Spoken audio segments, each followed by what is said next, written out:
Nemusi wemugovera vhiki rakapera, sangano reCitizens Against Economic Sanctions rakaunganidza utungamiri hwaro hwemaprovinsi ose richitaura nenyaya yekufamba zvakanaka kuri kuita chirongwa chekusaina mapetition papers kuti zvirango zveupfumi zvakatemerwa Zimbabwe nenyika yeAmerica zvibviswe. Danho rekusaina mapetition papers iri rakauya zvichitevera kuparwa kwakaitwa chirongwa chekuti vana veZimbabwe vasaina mapetition papers nemutungamiri wenyika vaEmerson Mnangagwa, apo Zimbabwe yaicherechedza SADC Anti-sanctions Day musi wa25 Gumiguru kuBulawayo gore rino. Vachitaura nevatori venhau ve263 Times muHarare, vatungamiri veCitizens Against Economic Sanctions vakaita savana Martin Jarare, Comrade Brighton Madengureni navaWallace Matavire vakati zvinotaurwa neAmerica kuti yakabvisa zvirango zveupfumi muZimbabwe ndezvemugodzi matsuro. Vakaenderera mberi vachiti havasi kuzodzora tsvimbo nekuti gudzo rabata kumeso, vachiti vachashingaira nedonzvo ravo kuti zvirango zveupfumi zvasara pane vamwe vakuru vakuru kubato reZANU-PF zvibviswe. Taungana pano as leadership kuti tidiscusse what has been happening all around the 10 provinces in Zimbabwe, tichionesana the inroads that we have made to ensure that vanhu vese vanzwisisa the negative impact of sanctions in our economy, and people are giving reports on what has been happening in their provinces, and they have all attended in their respective numbers as required by the national. And I'm very proud to announce this, that the program is run very well, and the reports I have indicated that the people are really against these sanctions which were imposed in Zimbabwe. And they have also gave us a positive report in terms of the petition that is being signed by all the peoples that are against the same sanctions against Zimbabwe. America said they removed some of the sanctions. What exactly do you want, and what do you want? Do you think should be done for you to be content for that the sanctions are removed? Yes. Yes, there might have been some utterances that would have been made by the Americans to say that they've removed the sanctions in Zimbabwe, where I beg to differ. Yes, you can't say if you've removed the sanctions in Zimbabwe if you leave other sanctions affecting even the presidium of Zimbabwe. We cannot have our president himself being said is under sanctions and people then claim to say in Zimbabwe there are no sanctions. That we refuse in total. If we want the sanctions to be removed, and if they want to claim that the sanctions have been removed in Zimbabwe, then it has to be removed to anybody who is a Zimbabwean by birth, who is a Zimbabwean in terms of leadership, and who is a Zimbabwean by right. Thank you very much. Thank you very much. Today is a great day for Citizens Against Economic Sanctions. Why am I saying that? Is because we have been very busy the whole year touring and doing anti-sanction awareness programs in all the 10 provinces of Zimbabwe. And I want to declare that the people of Zimbabwe are very eager to have these sanctions removed. And their response surprised us. This anti-sanction program is a great success, and thank you, Zimbabwe.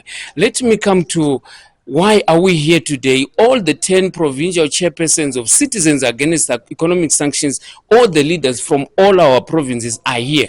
They've come here today to declare and to show the world that it is not only the president who is saying remove sanctions of Zimbabwe. It is now the people of Zimbabwe in their communities. It is now the people of Zimbabwe in their domain, wherever they are, who are saying sanctions are illegal, remove them. And they are declaring. Remember, on the 25th of October, SADC Anti-sanction Day, His Excellency Comrade Mnangagwa launched the 1 million anti-sanction petition signature program that he launched in Bulawayo. And I'm telling you, the response is overwhelming. And what has shocked us as the partners who are running this program together with our great party ZANU-PF and the Ministry of Information and Publicity, the response in the cities shocked us, which is a testament to show that the people in the cities are realizing the dangers of sanctions on them, because they're the ones who go to in the morning to look for work. They are the ones who have signed this petition, and we have surpassed even the 1 million mark target that the president had set, when they are declaring to say, we need more forms. So it is a show of force of the success of our program, and also the penetration that we are doing in the domains of the opposition politics of Zimbabwe. The cities we are entering, one street after another, and it is so positive. We are so happy. The anti-sanction petition is oversubscribed, and it is amazing. We are happy, and thank you, Comrade Idi Mnangagwa, our president, and thank you all the provinces of Zimbabwe. We declared that Citizens Against Economic Sanctions, as we are sent to say, move into the communities, talk to the people, tell them about the propaganda that is being sent by the Americans, the British, the imposers of sanctions, to say Zimbabweans are now saying, we will keep on defending our country, we will keep on defending it. The land is mine, the land belongs to me and my children and the future generations. I thank you. But Zimbabwe is saying, passing YemaSanctions, MaSanctions ngabiswe ngaende. I think. Ya, inini ndinaitwa Maria Rangwani, ndabva kuMasvingo province. Tiri chirikadzi kudaro. Tiri chirikadzi dzemuZimbabwe. Takafirwa nevarume. Saka tiri vanhu takadaro. Tiri kutsikirirwa nemasanctions zvakanyanyisisa. Asi tiri kuona kuti tasimukawo nokuda kwababa vaMnangagwa. Vakasimuka vakamirawo nesu sechirikadzi. Vana vedu kuita marombe, vana vedu kuita mabhinya nenyaya yemasanctions. Vachishawa pokubata, vashawa zvokuita. Asi nokuda kwababa vaMnangagwa, tasimukawo uchirikadzi hwedu hwavakupedzwa nababa vaMnangagwa. Tiri kutofara nokuti tiri kufamba tichisainisa nyaya yokuti hatisiri kuda masanctions. Tasaina ende asainwa. Kutaridza kuti tiri kufamba nababa vedu vaMnangagwa. Tiri kuvatsigira neurongwa hwakauya nawo. Tanga tiri vanhu vakaraswa. Asi zvino tasimuka, tiri kuda kupfuurira mberi tinavo tichifamba nenyaya yemasanctions. Tafamba ende yaenda, ngaaende masanctions.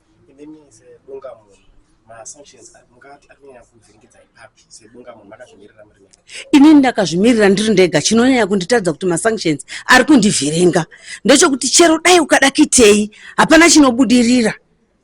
Nokuti upfumi, kurima chaiko chaiko, kuti dai tawana kurima, tawana kubudirira, ivhu ireriri ndorakatotipa masanctions. Saka inini seni ndoga ndakadai ndichinyatsozviona ndega. Ndiri kunyatsoona kuti ivhu iri rakatipa hondo nokuti kuritora kwatakaita. Asi zvatazova nababa vaMnangagwa, takuona kuti takusununguka, takuda kutoririma kuti zvitisunungure tivewo chirikadzi dzakasununguka. Zimbabwe tinokutendai mose. Zita rangu ndinonzi Matavire Wallace, ndiri chairman weCitizens Against Economic Sanction kunzvimbo yeMashonaland West. Ndinopa kutenda kuna president wedu Comrade Idi Mnangagwa wakatipa uno mukana wokutendera nyika yese tichibata mumwe neumwe kuti anga achisaina 1 million signatures dzekutsutsumwa kuti masanctions akaiswa paZimbabwe haakodzere, anotishungurudza, ngaabvisiwe. Masanctions haana kuisirwa utungamiri hwanga huripo. Masanctions akaisirwa isu vabereki kuti tirwadziwe. Tinorwadziwa zvikuru nemasanctions iwayo, tiri kuti ngaabviswe. Tarasikirwa zvikuru, tine hama neshamwari dziri kushayika, vari kufa muzvipatara, kushayikwa kwemishonga. Tine zvirwere zvanga zvisingatasiri kunge zvichiuraya vanhu zvakafanana nashuga, zvakafanana na BP, zvakafanana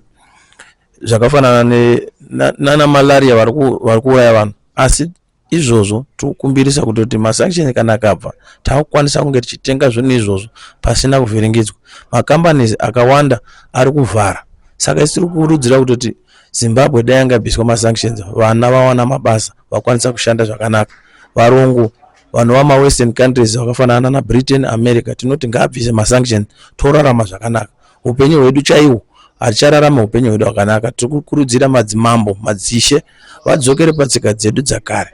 Patsika dzedu ipapo tokurudzira vana kuti vasiye madrugs mutoriro, vakasiya madrugs mutoriro tokwanisa kunge tichirarama zvakanaka. Tiri kuona kuti tiri kurasikirwa negeneration yakanyanya naivo vemadrugs. Saka tiri kuti pasi nemadrugs, pasi zvakare nemasanctions. Tatenda. America wainotiwo hanzi yakangoisa masanctions pane vanhu vashoma kudai kuti yakatargeta. Vanotiwo masanctions avakaisa aya hange haakwanisi kunge achiaffecta ruzhinji rweZimbabwe kana nyika. Mungada kuti kudini nazvo izvozvo? Uye mumwe question ndeyekuti petition yamuri kuita iyi munoona here ichizokwanisa kunge ichishanda pakuti America inge ichibvisa zvipfumi izvi zvachose, sezvo tikuona kuti nguva yareba America ichingo vanhu vachiadvocate masanctions inge achibviswa asi America ichinge isingabvisi. Nyaya yekunzi matargeted sanctions panyaya yeZimbabwe kunyeberana kuvharana kumeso.